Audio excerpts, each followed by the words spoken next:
If your Cash App borrow feature says borrow unavailable, repay only, don't worry because we will show you several things you can do that may help restore your borrowing eligibility. Cash App Borrow is a feature in Cash App that lets eligible users take out a small short-term loan.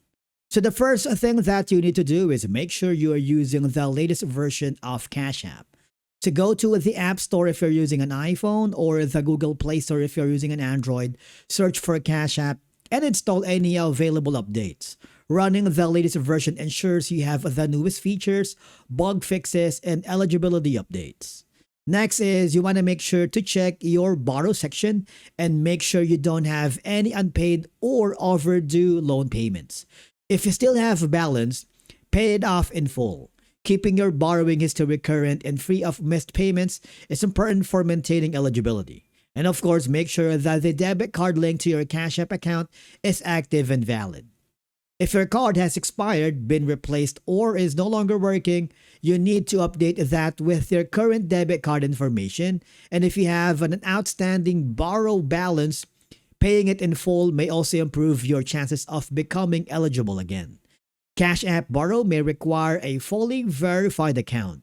Remember, if your account isn't fully verified or if Cash App requests additional verification, complete the process by submitting the required identification documents.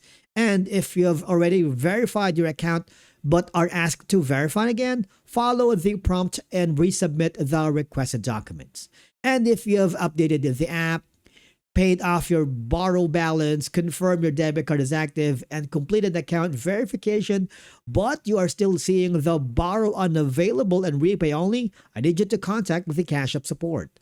Let them know that your account is fully verified, you've cleared all borrow payments.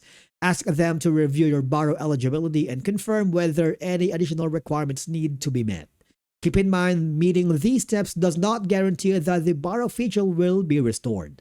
However, Cash App determines borrow eligibility based on several factors, including account activity, payment history, and other internal criteria. And that's it for today's video. Thank you so much for watching. Subscribe to our channel, and we will see you again in the next video.